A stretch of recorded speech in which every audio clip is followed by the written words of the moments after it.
काय वरदान दिलं तर तो ना आत मरणार ना बाहेर. त्यानं वरदान मागून घेतलेलं असतं ना, ना दिवसा मरणार ना रात्री, ना शस्त्राने मरेन, दुपार होती ना अस्त्राने मरेन, ना आत ना बाहेर, ना जमीन ना आकाश. अशा ठिकाणी म्हणजे त्याला काय वाटलं होतं की असा वर मागून घेतला तर मग आपला वधच होणार नाही, कधीच आपल्याला कोणी मारू शकणार नाही असं त्याला वाटलं होतं. मग त्याचे ते ऋषी आले. ऋषीने त्याच्या आतली आत्मा त्या नरसिंहाच्या टाकली. मग ते त्याचा भक्त आहे त्याला समजावं लागला.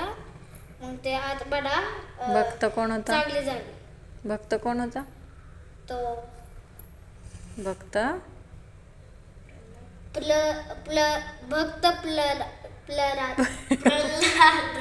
प्रल्हाद. काय होतं त्याचं नाव? भक्त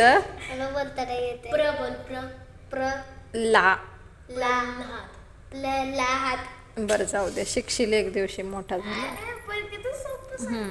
ठीक आहे, जाऊ दे, छान. मग तो नरसिंह तो त्याचे वडील बनले. झालं, संपला.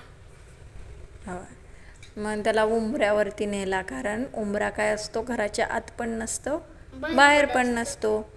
आणि दिवस मग संध्याकाळची वेळ होती. मग ते दिवस पण नसते आणि रात्र पण नसती, दुपार पण नसती, दिवसच नसतो ना. तर ते काय असते संध्याकाळ. या वेळेला संध्याकाळी 5-6 वाजता काय असतं, संध्याकाळ असती. रात्र असती का तेव्हा?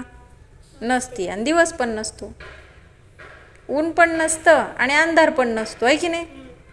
मग त्याला काय म्हणायचं, संध्याकाळ. रात्री पण म्हणजे थोडं रात्री थोडं सकाळ, मग ते वेळेवर होतं दुपार. तशा नाही रे बाबू,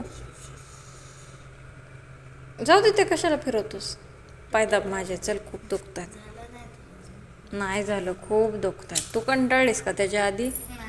काय करत नाही आहेस, लय काम चुकारेस.